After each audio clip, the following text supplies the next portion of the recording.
नमस्ते, Memon fast news में आप सभी का फिर से एक बार स्वागत है। मला नाव सांगा कॅप्टन निलेश अशोक पेंडारी, अध्यक्ष खाटीक समाज। काय झालंय, सरकारने आता नवीनच भूत लागले सरकारकडे का कुठलाही सण आला का मटणाची दुकानं बंद ठेवायची। आता 15 ऑगस्ट 26 जानेवारी हा कुठला उपवास आहे का? आजपर्यंत ह्याच महाराष्ट्रामध्ये अनेक जातीचे लोक एकत्र येतात, गणपती नवरात्री, पण कधीच हा आमच्यावर अंकुश ठेवण्यात नाही आला किंवा आमच्यावर प्रहार नाही झालेला का दुकानं बंद ठेवा, कारण का पोटापाण्याचा विषय। इकडे सगळेच समाजांना गुणागोविंदाने वागतायत, राहतायत, एकमेकाच्या सुखात दुःखात जातात। मग असा कुठला समाज किंवा कुठला धर्म आलाय का जो आम्हाला आमच्या खाण्यावरच बंदी घालायला लागलेला आहे?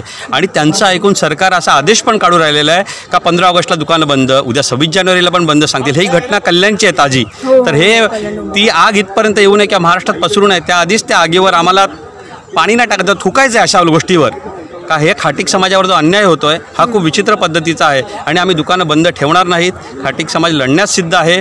खाटीक समाज लाखोंच्या संख्येने रस्त्यावर उतरेल आणि मग जे काय आम्ही आंदोलन दिलेलं आहे का वजड्या फोडून, बकऱ्याच्या वजड्या अख्ख्या ज्यामध्ये घाण असते, आजपर्यंत लोकांनी फक्त वजड्या साफ झालेल्या खाल्लेल्या आहेत, पण त्यामध्ये किती घाण असते हे त्या दिवशी रस्त्यावर प्रशासनाला पण कळेल आणि आम्हाला साथ देणाऱ्या जनतेला पण काय खटत हा खाटीक समाज आपल्यासाठी केवढा राबत असतो। तर आम्ही सरकारचा कुठलाच आदेश हे पाळणार नाही आहोत, कारण का हा आदेश चुकीचा आहे। हा आदेश संविधानिक नाही, असंविधानिक आहे, बाबासाहेबांच्या संविधानाविरुद्ध आहे, राज्यघटनेच्या संविधानाविरुद्ध हा अधिकार तुम्ही जो दिलेला आदेश जो दिलेला आहे तो आम्ही खोडून काढतोय नागरिक म्हणून, आणि हा आमचा सर्वस्वी अधिकार आहे। आम्ही आमचा धंदा करणारच। तुम्ही आता जे निवेदन दिलं त्याच्यावर त्यांनी काय प्रतिक्रिया वगैरे दिली आहे का तुम्हाला? प्रांत साहेबांनी सांगितलं आहे का भावना तीव्र आहेत, आम्ही त्या वरपर्यंत कलेक्टर साहेबांपर्यंत पोचूया आणि त्याच भावना आम्ही सामाजिक न्याय मंत्र्यांपर्यंत आणि नगररचना मंत्री जे आहेत एकनाथ शिंदे साहेब, कारण का महानगरपालिकेच्या त्यांच्या अखत्यारीमध्ये येत आहे, तर अशा वेळेला आम्ही त्यांच्याकडे निवेदन देणार आहोत। हे निवेदन आम्ही तसं त्यांना इथे पोचवलेलं त्यांना देण्यासाठी, आणि पुढच्या आठवड्यात किंवा या आठवड्याच्या एंडला आम्ही मंत्रालयात त्यांची वेळ मागून आमच्या भावनापर्यंत पोचवणार आहोत। आणि मी हेही सांगितलेलं आहे, जर अतिशयोक्ती झाली या आदेशाची तर खाटीक समाज त्याच्या भावनेने आणि त्याच्या आवेशामध्ये उत्तर देईल येणाऱ्याला। मग हत्यार बकऱ्यावर नाही कोणावर अडकलेला असून आज आम्ही निवेदन दिलेलं आहे, त्यातनं काही जर निष्पन्न झालं नाही तर मोठ्या प्रमाणात आम्ही तीव्र निदर्शन करणार। मग जे सरकारने ज्या सूचना दिलेल्या आहेत त्या सूचनाचं पालन करणार की? नक्की नाही, बिलकुल नाही। म्हणजे तुम्ही मटन शॉप चालू ठेवणार?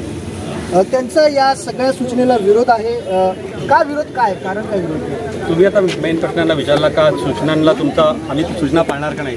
त्या सूचना पाळण्यापेक्षा या देशामध्ये मोठा संविधान आहे आणि संविधानाने आम्हाला अधिकार दिलेला आहे मटण व्यवसाय करून आमचं पोट भरण्याचा। तर बाबासाहेबांपेक्षा मुख्यमंत्री मोठे झाले का?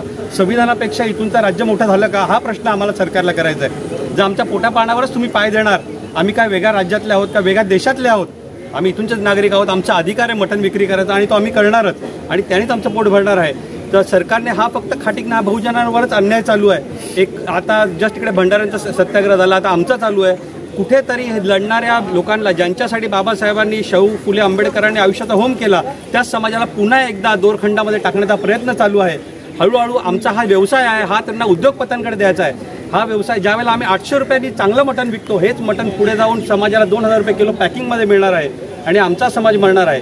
तर अशा वेळेला आमचं हेच निवेदन आहे या सरकारला का जर तुम्ही आमच्यावर अन्याय केला तर खाटीक समाज उग्रपणे रस्त्यावर आलेला आहे आणि आम्हाला आमची हत्यारं चालवायला भाग पाडू नका, कारण का आमच्या पोटावर येणार तर आम्ही त्याप्रमाणे उत्तर देणारच। खाटीक पद्धतीनेच उत्तर देणार याची सरकार नोंद घ्यावी। तुम्ही आम्हाला झटका आणि हलालमध्ये अडकवू नका, आम्ही झटका देऊ, आम्ही सरकारला झटका देऊ, प्रशासकीय अधिकाऱ्यांना झटका देऊ। माझ्या सहकारी बोलले का ते वोट बँकसाठी, वोट बँक नाही, तो समाज 1% पण नाही आहे, ते फक्त नोट बँकसाठी आहे आणि त्या नोट बँकेपुढे प्रशासकीय अधिकारी झुकतायत, सेटिंग करतायत आणि ते निवेदनं काढतायत। तर मुख्यमंत्री साहेबांना आमची विनंती आहे, समाज कल्याण मंत्री साहेबांना विनंती आहे का तुम्ही अशा अधिकाऱ्यांवर आपला अंकुश ठेवा आणि जर तुम्ही पण असे चुकीचे फतवे काढत असाल तर तुम्ही देशद्रोह, राष्ट्रद्रोह करत आहात, तुम्ही बाबासाहेबांच्या संविधानाच्या विरुद्ध काम करत आहात। हे असंविधानिक नियम मुख्यमंत्र्यांच्या परवानगीने लागू होत आहेत का आणि कोणासाठी होत आहेत? कारण का मटण खाणं, व्हेज खाणं, नॉनव्हेज खाणं वारबीर काही नाही, ज्याचा त्याचा अधिकार आहे, ज्याला जेव्हा खायचं तेव्हा खाऊ शकतो।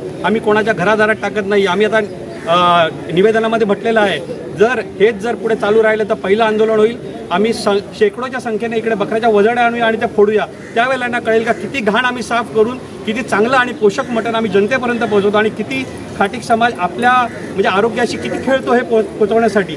असा प्रामाणिक खाटीक समाज जो आपलं उदरनिर्वाह करताना अन्नदात्याच्या भूमिकेत असतो त्याच्यावर हा नेहमी अन्याय केला जातो आणि खास करून या सरकारमध्ये होतं का असं मला कुठलं राजकीय स्टेटमेंट नाही करायचं, पण का हा बहुजनांना दाबून ठेवण्याचा हा जो प्रयत्न आहे आणि बहुजनांवर पुन्हा ते वर्णभेदाचे पाश बांधायचे आहेत का आणि पुन्हा एकदा आम्हाला गुलाम लोटायचं का? म्हणजे स्वातंत्र्याचा सूर्य आमच्या अंगणात उगवच नाही, आमच्या मुलाबाळांनी चांगलं शिकूच नाही.